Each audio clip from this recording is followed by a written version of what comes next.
will learn about the foundation of research. What are the basics of the research? If you are a beginner, which things you have to learn before start the journey of your research. Today lecture title is understanding the purpose and impact of scientific research. First of all, let me introduce myself. I am Moisa Noor, student of final year medical laboratory technology at Government College University of Islamabad. I also already wrote 15 plus articles, which are 10 plus published article, 4 book chapters and 3 LTEs also. I am leading 4 to 5 active research projects as a project head, and also engaged in a meta-analysis and systemic review. Recently, I supervised some students in research and publication process, and they published their first article. Also, I present my poster, scientific poster, in the international conference and secured second position here. You can follow me on different social media handles such as LinkedIn and my research ID Google Scholar Academia ITC. You can simply write on the Google and my name Moisa Noor, and you will find my all articles and my social media handles. Okay. आज की class के objectives क्या हैं? आज हम लोग इस class में क्या सीखेंगे? हम लोग ये बात करेंगे कि रिसर्च होती क्या है, इसके पर्पसेस क्या हैं, और रिसर्च के डिफरेंट टाइप्स कौन कौन सी होती हैं. अगर आप एक बिगनर हो और रिसर्च स्टार्ट करना चाहते हो, आपको नहीं पता कि मैं एज अ बिगनर कहाँ से स्टार्ट करूँ, और वाकई ही आप रिसर्च सीखना चाहते हो, तो डेफिनेटली आपको मैं हर चीज़ बताऊंगी कि किस तरह से एज अ बिगनर आपने कौन सा काम जो है वो करना है ड्यूरिंग रिसर्च. सबसे पहले हमें ये पता होना चाहिए कि रिसर्च होती क्या है. रिसर्च एक systemic organised and objective process होता है जिसमें हम लोग डेटा को कलेक्ट करते हैं, उसको एनालाइज करते हैं और उसके रिजल्ट्स को इंटरप्रेट करते हैं. लाइक कि हम लोगों ने कोई भी एक एक्सपेरिमेंट किया है और उसको हम लोगों ने एक ऑर्गेनाइज्ड वे में, उसका एक ऑब्जेक्टिव प्रोसेस था, उसमें हमने क्या किया, डेटा को कलेक्ट किया. लाइक हम लोग ये कहते हैं कि हम लोगों ने ये देखना है कि क्या एंटीबायोटिक जो है वो रेजिस्टेंस शो कर रही है या नहीं कर रही. तो हम लोग क्या करेंगे, डिफरेंट सैंपल्स लेंगे, उनको एनालाइज करेंगे लैब में, और हम लोग रिजल्ट्स इंटरप्रेट कर देंगे क्या रेजिस्टेंस शो हो रही है, और अगर हो रही है तो क्या वजह है. ठीक है, तो इस तरह से हम लोग कोई स्पेसिफिक क्वेश्चन का आंसर ढूंढ सकते हैं, या फिर हम कोई रियल वर्ल्ड प्रॉब्लम को सॉल्व कर रहे होते हैं. रियल वर्ल्ड प्रॉब्लम सबसे जो फेमस एग्जांपल जो मैं देती हूँ मोस्टली, वो कोविड-19 की है, क्योंकि वो पूरी दुनिया का एक कौमी जो है वो आलमी मसला था हमारी बायोलॉजिकल जो हेल्थ में, कि कोविड-19 जो है वो बहुत बड़ा मसला है. उसकी वजह से बहुत ज़्यादा जो है वो हमारे इशू भी आए पाकिस्तानी लेवल पे भी, और बाकी वर्ल्ड लेवल पे भी. पूरी दुनिया में कोविड-19 ने बहुत ज़्यादा तबाही मचाई.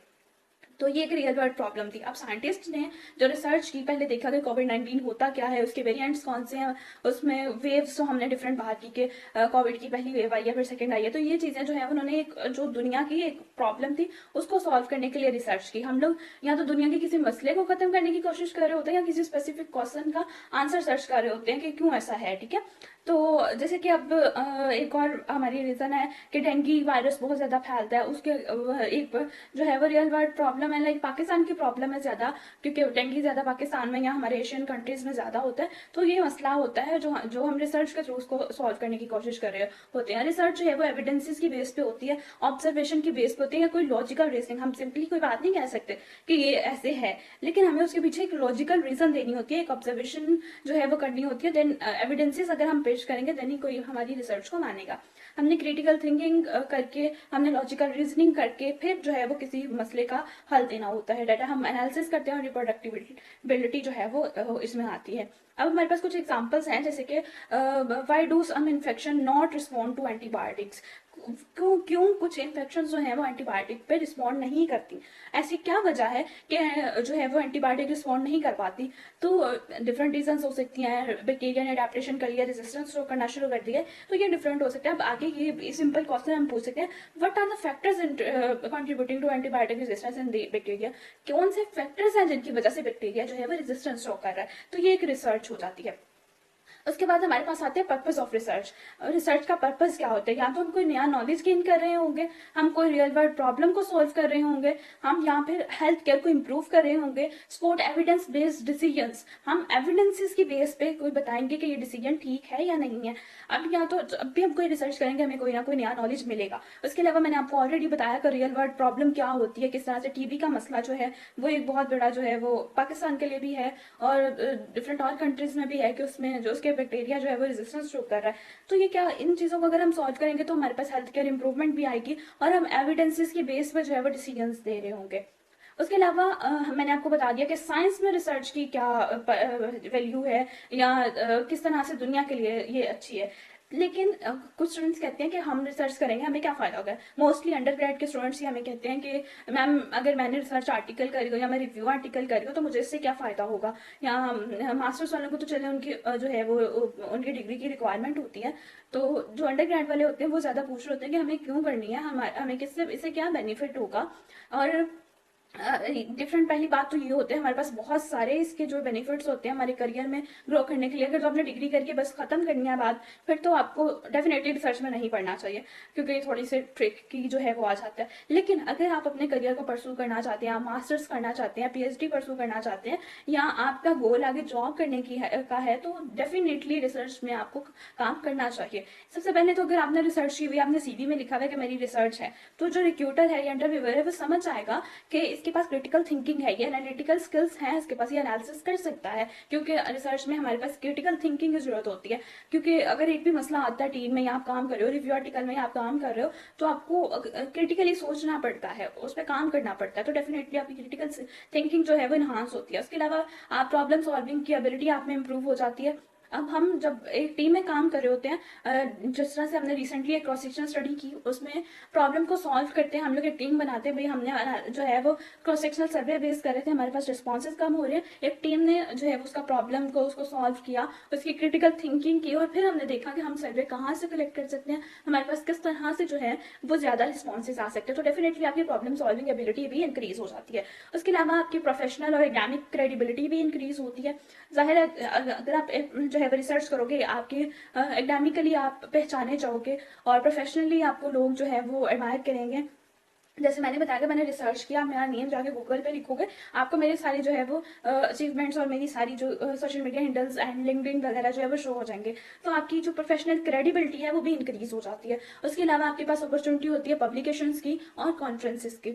आपकी सीवी स्ट्रेंथ होती है, लाइक आपने जो है स्कॉलरशिप पे अप्लाई करना है, आपने हायर स्टडीज करनी है। मैंने ऐसे स्टूडेंट्स भी देखे हैं जो पीएचडी करने के लिए जा रहे हैं, उनका मास्टर्स कंप्लीट है लेकिन उनके पास कोई भी रिसर्च नहीं है और वो इतने परेशान होते हैं कि हमारे पास एक भी रिसर्च नहीं है, और फिर वो पैसे देके अपना जो है ना नाम जो है लिखवा रहे होते हैं। उसके अलावा मेरे पास कुछ ऐसे लेक्चरर्स के नंबर्स हैं यानी कि वो मेरे साथ कॉन्टेक्ट में हैं, तो उनको अपनी जॉब्स और प्रमोशंस के लिए बहुत ज़रूरत होती है। अब आपने ये तो हम लोग यहाँ तक ही सोचते हैं कि भाई हमारी जो है ना वो स्कॉलरशिप के लिए सीवी स्ट्रॉन्ग हो जाएगी और हायर स्टडीज़ के लिए स्ट्रॉन्ग हो जाएगी, लेकिन ये हमारी करियर एडवांसमेंट में भी हेल्प करता है। अगर हमने जॉब कर रहे हैं तो उसमें हमें प्रमोशन मिल सकती है और उसमें हमें स्पेशलाइजेशन मिल सकती है कि हम स्पेशलाइज्ड बन सकते हैं किसी काम के। तो डेफिनेटली कहीं ना कहीं रिसर्च जो है आपको हेल्प आउट कर रही होती है। अब मेरे साथ कुछ लेक्चरर, हमने रिसेंटली एक आर्टिकल लिखा और उसमें हम ऑथर्स कलेक्ट कर रहे थे, तो हम मेरे साथ जो है कनाडा से यूनिवर्सिटी के एक स्टूडेंट ने कॉन्टेक्ट किया कि मैं अपना नेम ऐड करवाना चाहता हूँ, और वो वहाँ जाके परेशान हो रहे हैं कि जाहिर है जितनी उनकी रिसर्च होगी उनको ग्रांट्स भी ज़्यादा मिलती हैं। इसी तरह लेक्चरर फॉर यूनिवर्सिटी के लेक्चरर्स कुछ हैं जो अपना नाम जो है वो ऐड कराते हैं, तो इस तरह से उनको ज़रूरत पड़ती रहती है उनको, क्योंकि ग्रांट्स मिलती हैं, स्पॉन्सरशिप मिलती है और उनकी स्पेशलाइजेशन और प्रमोशंस भी होती हैं इसी बेस पे, तो ये बहुत हेल्पफुल होती है आपके लिए। अगर हम एज अ बिगनर जो है वो स्टार्ट करना चाहते हैं रिसर्च, तो हमारी टाइप्स ऑफ रिसर्च कौन सी है और हम एज अ स्टूडेंट या एज अ बिगनर कौन सी रिसर्च की टाइप में जा सकते हैं, या अगर हम कोई रिसर्च करें तो उसकी टाइप कौन सी है वो हमें पता होनी चाहिए। सबसे पहले आती है बेसिक रिसर्च, जो कि बेसिक किसी क्वेश्चन का आंसर कर रही होती है, जैसे कि एंटीबायोटिक रेजिस्टेंस क्यों शो करी है, एंटीबायोटिक क्यों यूज की जाती है, या ये मसल में पेन है तो ये क्यों है, या बायोटेक की तरफ हम जाते हैं, इनसिलिको की तरफ जाते हैं, तो हम डिफरेंट बेसिक सा सिर्फ क्वेश्चन समझ रहे होते हैं, बेसिक कॉन्सेप्ट समझ रहे होते हैं। उसके बाद आती है अप्लाइड रिसर्च। अप्लाइड रिसर्च कोई रियल वर्ल्ड प्रॉब्लम को सॉल्व कर रही होती है, as already I discussed about कोविड-19, क्योंकि कोविड-19 एक फेमस और रियल वर्ल्ड प्रॉब्लम थी जो हमारे साइंटिस्ट ने सॉल्व करने की कोशिश भी की थी। उसके बाद आती है क्लिनिकल रिसर्च। क्लिनिकल रिसर्च वो रिसर्च होती है जिसमें हम ह्यूमन पार्टिसिपेंट्स पे रिसर्च करते हैं, लाइक हम रियल टाइम में कुछ डाटा कलेक्ट करेंगे, पेशेंट्स को, वॉलंटियर्स को कलेक्ट करेंगे कि हमें पता चल सके कि ह्यूमन में क्या चीज जो है, जैसे कि अगर मैं यहाँ एग्जांपल दूं कि हमने एक हेडेक की ड्रग जो है वो डिस्कवर की है, नई ड्रग डिस्कवर किया, हमारे पास पहले से पैराडोल चल रही है, डिक्लोफेनिक चल रही है, हम जो है फर्ज कर लेते हैं हमने एक और नई ड्रग बनाई है और हमने अब वो टेस्ट करनी है, उसके ट्रायल लगाने हैं, तो हम पेशेंट्स या वॉलंटियर्स पे लगाएंगे और इसको हम कहेंगे क्लिनिकल रिसर्च, जो कि ह्यूमन और पार्टिसिपेंट्स पे हो रही होती है। उसके बाद आती है लेबोरेटरी रिसर्च। इसके नाम से ही समझ आ रही है कि लैब में हम कोई सैंपल्स लेंगे, रियल टाइम सैंपल्स लेंगे और उनको एनालाइज करेंगे लैब में, और देन जो बताएंगे कि हमारे पास एविडेंस क्या है, हमारे पास लॉजिक क्या है, हमारे पास रिजल्ट्स क्या है, ये सारी चीजें हम बताएंगे। ओके, इसके बाद जो सबसे इंपॉर्टेंट चीज आती है वो ये है कि हम रिसर्च पब्लिकेशंस कौन सी करा सकते हैं। बहुत से स्टूडेंट्स पूछते हैं कि हमने बिगनर है, हमने रिसर्च स्टार्ट करनी है, तो हम क्या करें। अगर तो आप एक जो है वो कि एजुकेशनल सेटअप में काम करने जा रहे हो, लाइक आपका फाइनल ईयर प्रोजेक्ट है या आपका फाइनल ईयर रिसर्च है, तो आप क्या करोगे, ओरिजिनल रिसर्च की तरफ जा सकते हो, ठीक है। आरसीटीज तो डेफिनेटली हम नहीं लगा सकते, आप जो है वो डिफरेंट और पब्लिकेशन टाइप की तरफ जा सकते हो। स्टूडेंट्स कहते हैं एज अ बिगनर हमें कौन सी रिसर्च की तरफ जाना चाहिए, तो आपको पहले पता होना चाहिए कि कौन सी किस तरह की रिसर्चेज जो है वो पब्लिश होती हैं हमारे जर्नल्स में, हमारे जो है जर्नल्स में मोस्टली पब्लिश होते हैं, हमारे जर्नल्स में किस तरह की रिसर्चेज पब्लिश हो रही है, ये चीजें हमें पहले पता होनी चाहिए।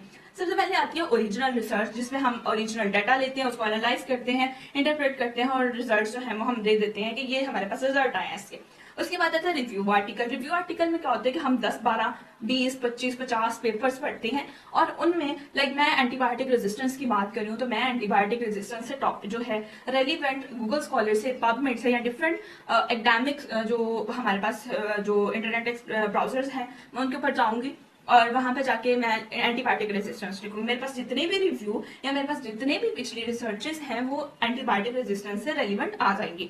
मैं उनको पढ़ूंगी और मैं अपना एक आर्टिकल लिखूंगी उन 50 को मिला के, उस पहले पेपर में ये बात की है, उस साइंटिस्ट ने ये बात की है, इस साइंटिस्ट ने ये बात की, और देन मैं जो एक निचोड़ 50 पेपर्स का मैं एक निचोड़ बना के लिख दूंगी, उसको हम रिव्यू कहते हैं। उसके बाद आती है क्रॉस सेक्शनल स्टडी, जिसे हम सर्वे बेस्ड स्टडीज कहते हैं, कि हम कम्युनिटी में देखते हैं कि कम्युनिटी का जो उसके बारे में कितना नॉलेज है, या कम्युनिटी क्या समझते हैं, लोकल जो पीपल हैं, पर्सन हैं, वो क्या समझते हैं, ये सारी चीजें। मैंने सबसे पहला अपना जो रिसर्च स्टार्ट की थी वो मेरी क्रॉस सेक्शनल की थी, और मेरी 2-3 क्रॉस सेक्शनल स्टडीज हैं। सो आपको क्रॉस सेक्शन से स्टार्ट लेना ज्यादा आसान होता है बजाय इसके कि आप ओरिजिनल रिसर्च की तरफ जाओ, आपको थोड़ा आइडिया हो जाता है सर्वे में। ओके, देन हमारे पास आरसीटीज आती हैं। आरसीटी रेंडमाइज कंट्रोल ट्रायल्स होते हैं, जो कि रेंडमली हम डिफरेंट ड्रग्स की, वैक्सीन की ट्रायल्स लगाते हैं और उन्हें हम रेंडमाइज कंट्रोल ट्रायल्स कहते हैं। उसके बाद हमारे पास केस रिपोर्ट आती है। केस रिपोर्ट का मतलब होता है कोई ऐसा केस आ जाना जो पहले से पब्लिश नहीं हुआ या उसके बारे में जो है मेडिकल में बात नहीं हुई थी, तो वो एक नया रिसर्च जो है या एक नया जो केस आ गया है उसको हम केस रिपोर्ट कहेंगे। उसके बाद आती है कोहार्ट स्टडीज। कोहार्ट स्टडीज हम लोग मोस्टली जो है छोटे लेवल पे भी नहीं करते, और मोस्टली जो है बड़े लेवल पे साइंटिस्ट जो है वो करते हैं इसको। ओके, कोहार्ट स्टडी अब होती क्या है। कोहार्ट स्टडी एक हम ग्रुप ऑफ पीपल लेते हैं, वो 20 हो सकते हैं, 22 हो सकते हैं, 25, 30, 50, 100, कोई भी हम एक स्पेसिफिक नंबर ऑफ पीपल का ग्रुप बना लेंगे और उसको हम 20 साल तक, 10 साल तक, 5 साल तक, 2 साल तक, 3 से हम लोग ऑनवर्ड जाते हैं, 3 साल तक कम से कम हम जो उसको स्टडी करते हैं, या हमारी रिसर्च पे डिपेंड करता है कि हम उनको कितनी देर फॉलो करेंगे और उसके बाद बताएंगे। जैसे कि कोहार्ट स्टडी में एक बहुत फेमस एग्जांपल आती है कि हम लोग 50 जो है ऐसे लोग लेते हैं जो कि स्मोकिंग करते हैं, और 50 हम ऐसे लोग लेते हैं जो स्मोकिंग नहीं करते, और उन दोनों में 10 साल बाद, 20 साल बाद हम लोग रिजल्ट चेक करते हैं क्या जो स्मोकिंग कर रहे हैं उनमें लंग्स कैंसर है या नहीं, या जो स्मोकिंग नहीं करे उनमें लंग कैंसर डेवलप हो रहा है या नहीं हो रहा है। तो उसके बाद हम रिजल्ट अपने बनाते हैं और दुनिया को बताते हैं कि हमने स्टडी की थी कि 50 लोग जो स्मोकिंग कर रहे थे उनको लंग कैंसर हो रहा था, तो स्मोकिंग करने से लंग कैंसर होता है, तो ये हार्ट स्टडी में आ जाता है। उसके बाद एलटीई होता है, एलटीई लेटर टू एडिटर जिसे हम बोलते हैं, और ये हम एडिटर को लिखते हैं, हमारे जर्नल्स में एडिटर्स होते हैं, हम उनको लिखते हैं। ये 2 तरह के होते हैं, क्रिटिक और जर्नलाइज्ड इन्फॉर्मेशन देने के लिए। उसके बाद मेटा एनालिसिस आ जाता है, ये भी एक research high standard level of research होती है, जिसमें हम लोग पिछला जितना भी डाटा होता है उसको एनालाइज करते हैं किसी स्पेसिफिक टॉपिक के बारे में। ओके, तो अगर आप इनमें से कोई भी रिसर्च कर ले तो आपकी इजीली पब्लिश हो जाती है, और एज अ बिगनर जो है वो आप रिव्यू कर सकते हो, रिसर्च कर सकते हो, एलटीई भी लिख सकते हो। लेकिन एलटीई थोड़ी सी जो है वो डिफरेंट होती है, तो वो हम थोड़ा सा अवॉइड करते हैं लिखने से भी, और स्टूडेंट्स को सिखाई भी नहीं जाती। और अगर आप ये कहो ना कि आप यूनिवर्सिटी में रिसर्च करोगे तो आपको बताएगा भी नहीं कोई कि एलटीई होती भी है कोई चीज ना। ओके, उसके बाद आता है रिसर्च प्रोसेस, कि अगर आप बिगिनर हो, आपको नहीं पता कि रिसर्च का प्रोसेस क्या होता है, लाइक बिल्कुल आपको नहीं आइडिया, कि आपने पब्लिकेशन करानी है, आपने रिसर्च कैसे करनी है, या तो अगर आप बिल्कुल एक एज अ बिगनर हो, आप क्या करोगे, पहला स्टेप आपका क्या होना चाहिए। तो सबसे पहले आपने इर्द गिर्द प्रॉब्लम को सॉल्व करने की कोशिश करनी है, आपने प्रॉब्लम को आइडेंटिफाई करना है। आपने देखना है कि मेरी फील्ड जो है वो मेडिकल के किस टॉपिक से, मैं माइक्रो से हूँ तो माइक्रो में मेरी फील्ड में एंटीबायोटिक एक फेमस टॉपिक है, एंटीबायोटिक रेजिस्टेंस एक फेमस टॉपिक है और प्रॉब्लम है, या टीबी की ड्रग रेजिस्टेंस जो है वो एक जो है वो प्रॉब्लम है। तो आप प्रॉब्लम को आइडेंटिफाई करते हो, उस पर लिटरेचर रिव्यू करते हो। लिटरेचर रिव्यू सिंपली ये होता है कि आपने एकेडमिक वेब ब्राउजर्स पे जाके आपने जो टॉपिक या प्रॉब्लम सर्च आउट की है उसको जाके लिखो और उसके बारे में आर्टिकल्स पढ़ो, वो आपका लिटरेचर रिव्यू हो जाएगा। फिर आप एक क्वेश्चन डिवेलप करते हो, आपके माइंड में कोई तो क्वेश्चन आता है ना कि एंटीबायोटिक रेजिस्टेंस क्यों शो कर रही है, या टीबी में एंटीबायोटिक रेजिस्टेंस क्यों है, या अगर रेजिस्टेंस है तो मैं इसको कैसे खत्म कर सकता हूँ, मैं कौन सी नई ड्रग बना सकता हूँ। इसको हम कहते हैं रिसर्च क्वेश्चन। अच्छा, हमारा रिसर्च क्वेश्चन डिसाइड हो जाता है, उसके बाद हम अपनी रिसर्च के अकॉर्डिंग खुद डिसाइड करते हैं कि मैंने कौन सी स्टडी डिजाइन की तरफ जाना है, मैंने ओरिजिनल की तरफ जाना है, मैं या कोई रिसर्च टाइप की तरफ जाऊंगा, मैं स्टडी डिजाइन कौन सा करूंगा, वो हम डिसाइड करते हैं। उसके बाद हम डाटा कलेक्शन करते हैं, उसको एनालाइज करते हैं और कंक्लूजन देके रिजल्ट्स निकाल देते हैं कि हमारी रिसर्च ने ये शो किया है।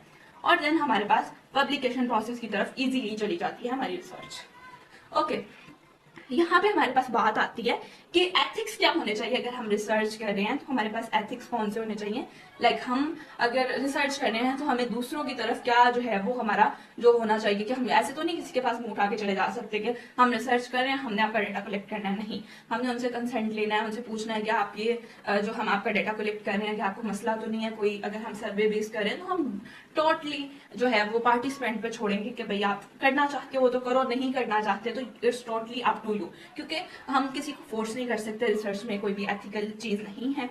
उसके बाद कॉन्फिडेंशियल डाटा रखना, आप ये नहीं करोगे कि पार्टिसिपेंट का डाटा आपने लिया और आगे आप लीक करो या किसी को दो, तो ये गलत चीज है। कोई ऐसी चीज नहीं आपने करनी जिससे पार्टिसिपेंट को हार्म हो। ये ना अब आप रिसर्च करोगे कौन सा जहर जो है वो ज्यादा अच्छा है और देन आप जो है वो उसको नुकसान पहुंचाने वाली बात है ना। तो ये इस तरह की चीजों को अगर हम नया जहर बना देंगे या कोई ऐसी चीज बनाएंगे तो ये हमारी बिल्कुल रिसर्च के खिलाफ है। उसके बाद ऑनेस्टी और इंटीग्रिटी होनी चाहिए। हम जो है वो बायसनेस जो है वो उससे बचना है। लाइक कि हम लोगों ने ये नहीं कहना, अगर हम ड्रग के जो है वो टेस्टिंग कर रहे हैं, हमारे पास दो ड्रग ए और ड्रग बी दी गई है और हमें पता है ड्रग ए ये कंपनी है, ड्रग बी दूसरी कंपनी है, हम अपनी मर्जी से एक ड्रग को जो है वो जो है सपोर्ट करें, हम कहेंगे हमारे रिजल्ट्स ये कह रहे हैं, तो ये ऑनेस्टी नहीं रहेगी। उसके बाद एथिकल अप्रूवल लेनी होती है और पार्टिसिपेंट्स की रिस्पेक्ट बहुत जरूरी है। अगर पार्टिसिपेंट कह रहा है कि मैं आपको वॉलंटरली आपकी रिसर्च में पार्टिसिपेट करूंगा तो ओके, अदरवाइज हम उसको फोर्स नहीं कर सकते। ओके, अब आप बिगिनर हो, मैंने आपको बता दिया कि आप वो जो है वो फॉर्मली मैंने आपको बता दिया कि आपने रिसर्च क्वेश्चन डिसाइड करना है, ये वो प्रॉब्लम को आइडेंटिफाई करना है। लेकिन अगर हम रियल वर्ल्ड में वो आपको बिल्कुल जो है ना वो समझ नहीं आ रहा होगा कि मैं बिल्कुल नया हूँ, मैं क्या ऐसे स्टेप्स ले सकता हूँ जो जिससे मैं रिसर्च में आगे आ सकूँ। सो आपने अपने अंदर क्यूरियोसिटी डेवलप करनी है। आप ये ना कहें कि रिसर्च जो है वो मेरा रिसर्च आर्टिकल हो जाएगा या मुझे कहीं आगे हेल्प करेगा, तो क्यूरियोसिटी डेवलप करें अपने अंदर। ये नहीं कर सकते कि आप जो है ना आपके अंदर शौक नहीं है उसको काम करने का, फिर भी उसको जबरदस्ती कर रहे हो, तो वो आपसे नहीं होगा। आपने क्वेश्चंस जो है ना वो क्वेश्चंस पूछने हैं अपने आप से कि क्या एंटीबायोटिक क्या है, या अगर मैं एंटीबायोटिक पे काम कर रहा हूँ या मैं किसी मसल स्टिफनेस पे काम कर रहा हूँ तो ये क्या चीज, ये क्या मेरे लिए हेल्प आउट करेगी, या मुझे ये क्वेश्चन इंटरेस्टिंग लग रहा है, क्यूरियोसिटी इसमें डेवलप हो रही है या नहीं हो रही है। उसके बाद रिसर्च इंटरेस्ट होता है हमारा कि हमारा रिसर्च इंटरेस्ट क्या होगा किसी का। अब मैं अपनी मेडिकल की फील्ड की बात करूँ तो हमारे पास इतने सब्जेक्ट्स आ जाते हैं, हमारे पास इम्यूनोलॉजी, माइक्रोबायोलॉजी, हिमाटोलॉजी और बहुत सारे, ठीक है। इसी तरह अगर आप जो है वो डीपीटी में चले जाओ तो आपके पास जो है वो एनाटॉमी आ जाएगी, फिजियोलॉजी आ जाएगी और बहुत सारे आ जाएंगे। फार्मेसी में चले जाओ तो ड्रग डिजाइन और पता नहीं वैक्सीन डिजाइन क्या क्या कुछ आ जाएगा, ठीक है। तो आप अपना रिसर्च इंटरेस्ट आइडेंटिफाई करते हो। कोई कहता है कि मुझे वायरस स्टडी बहुत मजे की लगती है, मैं उस पर काम करूंगा। कोई कहता है मुझे इम्यूनोलॉजी बहुत अच्छी लगती है। और डिफरेंट आपके रिसर्च इंटरेस्ट हो सकते हैं, इसको आइडेंटिफाई करना बहुत इंपॉर्टेंट होता है। आप सोचो कि आपको कौन सा काम करने में मजा आता है। आपको माइक्रो में इंटरेस्ट लगता है, आप माइक्रो पढ़ते हुए बहुत ईजी फील करते हो, इंटरेस्टिंग फील करते हो। जब आप माइक्रो का काम करते हो तो आपको बड़ा इंटरेस्टिंग फील होता है, तो वो आपका रिसर्च इंटरेस्ट हो सकता है, ठीक है। उसके बाद आपने साइंटिफिक आर्टिकल्स पढ़ने हैं उससे रिलेवेंट। आप कहते हो कि मेरा रिसर्च इंटरेस्ट जो है वो एनाटॉमी है, आप उससे जाके साइंटिफिक आर्टिकल्स पढ़ो गूगल स्कॉलर पे। उसके बाद जो सबसे रियल जो मैं आपको एक चीज बताऊं, जो आपको एक टिप दूं मैं, तो ये है कि अपने मेंटोर्स या सुपरवाइजर्स के साथ काम करो। आप डेफिनेटली कुछ ना कुछ जो है वो अचीव कर जाओगे। अच्छा, जब मैंने स्टार्ट किया था तो मैंने भी एक सुपरवाइजर मेंटोर के साथ काम किया था, लेकिन मुझे इतनी मेंटोरशिप का फायदा नहीं हुआ क्योंकि मुझे किसी ने अच्छे से गाइड नहीं किया, मैं सही से सीख नहीं पाई, या कह सकते हैं एक अच्छा मेंटोर या सुपरवाइजर मुझे नहीं मिल पाया। उसके बाद मैंने जितने स्टूडेंट्स को लिखवाए हैं आर्टिकल, अभी रिसेंटली ही जो है मैंने 2 स्टूडेंट्स के जो है वो आर्टिकल पब्लिश करवाए हैं, उनको मैंने मेंटोर किया है। उन्हें मैंने कोई क्लास नहीं दी थी, बस सिंपली बताया क्या रिसर्च क्या होती है, आप कैसे कर सकते हो, और उन्होंने अपने 2 आर्टिकल्स पब्लिश करवा लिए हैं। तो ये आपकी होती है क्या कि क्यूरियोसिटी कितनी, आपका इंटरेस्ट कितना, और आपका मेंटोर आपको गाइड करने वाला है या नहीं। ठीक है, तो ये, और अगर आपको नहीं भी वो गाइड कर रहा ना, तो आप उसके पीछे पड़ो कि भाई मुझे बताओ मैंने करना है, क्योंकि आजकल में रिसर्च मेंटोर मिलना थोड़ा मुश्किल है। ठीक है, क्योंकि यहाँ पे आप देखेंगे कि एमफिल के स्टूडेंट्स को रिसर्च का नहीं आइडिया, तो कोई आपको कैसे ही सिखा सकता है ना। ओके, उसके अलावा आप अपने स्मॉल प्रोजेक्ट स्टार्ट कर सकते हो, लाइक के आप छोटा मोटा प्रोजेक्ट स्टार्ट करो। जब मैंने स्टार्ट किया था तो मैंने क्रॉस सेक्शनल स्टडी की थी, सर्वे बेस्ड टीम बनाई छोटी मोटी, और उनको जो है ना वो सर्वे बेस काम करवाया, उनसे कहा कि आप रिस्पॉन्सिव कलेक्ट करें, अपने नेटवर्किंग ज़्यादा यहाँ काम आती है। तो वो इस तरह से जो है वो मैंने एक छोटा प्रोजेक्ट स्टार्ट किया। जरूरी आपके अंदर पेशेंस होना चाहिए, और उनके मैंने अपना जो फर्स्ट आर्टिकल लिखा था वो मेरा अभी तक पब्लिश नहीं हुआ, वो सबमिट कराया, पब्लिश नहीं हुआ। तो आपको जो है ना पेशेंस रखना पड़ता है। अब मेरा पहला नहीं पब्लिश हुआ था तो मैं दिल छोड़ के बैठ जाती कि पहला नहीं हुआ तो मैंने आगे क्या ही करना है, तो ऐसा नहीं होना चाहिए।